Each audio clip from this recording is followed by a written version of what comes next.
But first at 10, dealing with America's debt. It is approaching $15 trillion, and lawmakers are still trying to do something about it.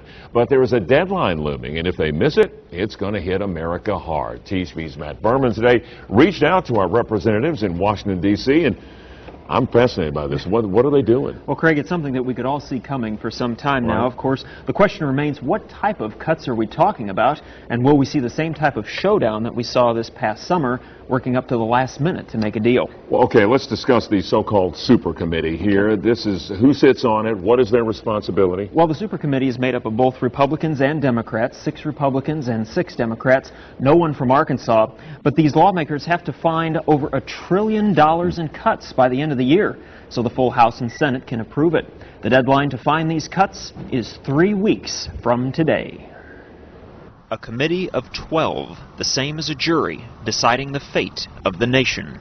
The problem is there are not enough politicians with the political will to do the hard things. Republican Congressman Tim Griffin says it's overwhelming how much is being spent in the red every year. The federal government spends on all the agencies about $1 trillion a year. We're $1.6 trillion in the hole a year. So my point is, a lot of this you think of as the federal government, you could eliminate it and you still would be running a negative balance.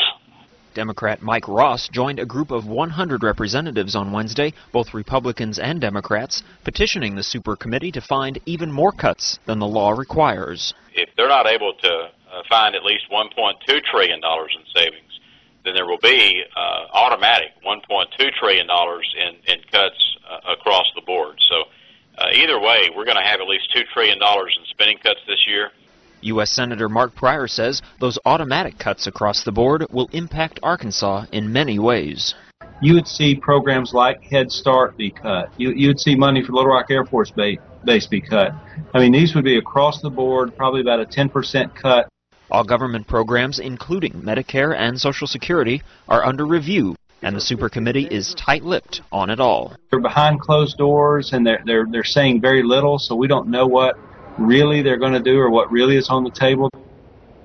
Now, lawmakers told me part of the process is searching for ineffective and unnecessary programs. And Craig, they said regardless of what is cut, people on all economic levels will be impacted in some way. Oh, yeah, and it really seems like we're backed into a corner here. And I spoke with Senator Pryor today, and he also said there are serious consequences for not getting this done, both for our economy and the credit rating, which is another factor. Exactly. And both Congressman Griffin and Senator Pryor discussed what's happening in Greece and our U.S. stock market's reaction to that news. Imagine if the U.S. cannot reach a deal on our own debt, they say. What could it do to our stock market? Not to be an alarmist, but as all of those lawmakers said, this is what we're faced with. So what can we, your everyday citizen or Arkansan, do? Well, they say contact your lawmakers to, once again, get it done. Okay, and we heard that today. Matt Berman, thank you so much for putting this out there on the table.